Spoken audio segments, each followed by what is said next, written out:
Hi, this is Steph with Belladonna Dyes, and today we're going to ice dye a spiral.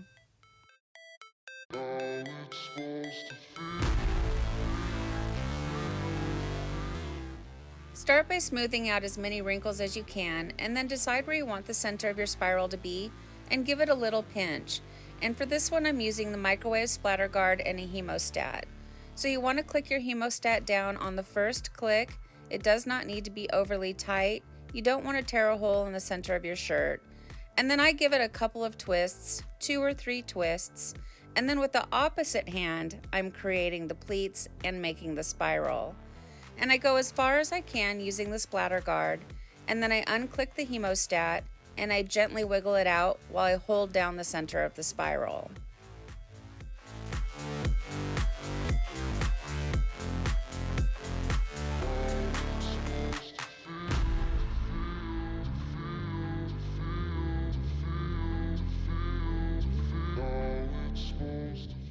Now I'm going to secure the spiral by using my favorite rubber bands. I found another company that sells them. They sell neon colors, single colors. So I have them both listed down below. They're the same exact rubber band, just different colors. You could also use kite string to secure your spirals, but I just find that rubber bands are quick and easy. Now the downfall to the splatter guard, it doesn't create an overly tight spiral. So what I like to do is pull on all of the loose tails working on the pleats, and I tuck them into the nearest rubber band, and I'll go around and around doing this until when I pull on the tails nothing else happens. Then I know it's nice and tight. That way if I have to pick the spiral up, flip it, do anything with it, it's not going to fall apart.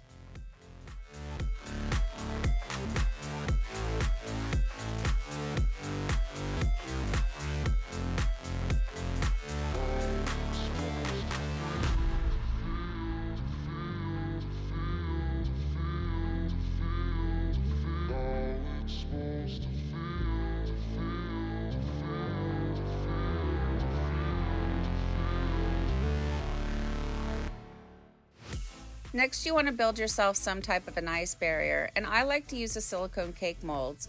I have multiple listings down below because the ones that I like are the Woo Home brand, but they seem to always be sold out. But they stay together the best, and they feel like they're a little bit thicker than the other brands. I like to mark out my pattern using a washable marker. This is not a necessary step, but it's something that I like to do. It helps me stay on track when I'm adding my dye. Even though usually I don't follow what I've marked out, I still go through the motions. And now it's time for the fun part. We get to add the dye. And these are new to me colors. Well, since I made this tutorial, I have since used them, but new to you guys, new to me. So these are the special order dyes that you get from Dharma Trading Company. And when I mean special order, I mean you have to order 10 pounds of dye, and I'm just not going to do that. So where you can find special order dyes, Kathy Sprague has made a Facebook group where you can buy small quantities of special order dyes. And so you go over to Facebook, and it's Tie-Dye Supplies Marketplace. You can find people selling small amounts of the special order dyes, so you can have them too.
Next, I give my project a quick little sprinkle of soda ash for good measure, and I'm only adding it to the areas where I've added the dye. And then I pack on my ice, and I just like to fill up the cake molds. And then it's recommended that you let your project batch for at least 24 hours at 70 degrees or higher after the ice melts. These sure are pretty colors, but they are very similar, so I'm glad the back had all that blue on it. So this shirt ended up batching for the full 48 hours. It was still really cold when I made this shirt, so I wanted it to have maximum vibrancy and enough time for the dye to bond with the natural fibers. So for the rinse out, you want to start by using cold water to rinse away any soda ash that might still be reacting within the fabric, and then increase your water up to hot and rinse until the water runs pretty much clear. From here, I take it to the washing machine, and I like to use Kirillon, which is a professional textile detergent. And then I like to do a final wash using Milsoft, which is a professional fabric softener. And I get both Kirillon and Milsoft from Dharma Trading Company, and there are links for them down below in the description box. And then I'll put it in the dryer and I'll iron it, and then we'll come back and we'll see the results.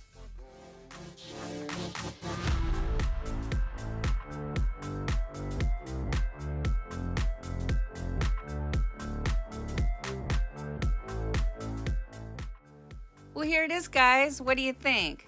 I really like this shirt. I think it's pretty. There's a simplicity to it, and I like that. And the lines are clean.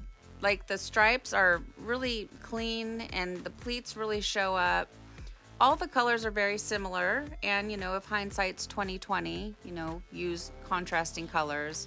But like I said before, these are new to me colors, so I really didn't know what they were gonna do, but they are very similar. I think it's the Elven Lily that is the darkest out of them, but again, they're pretty much the same.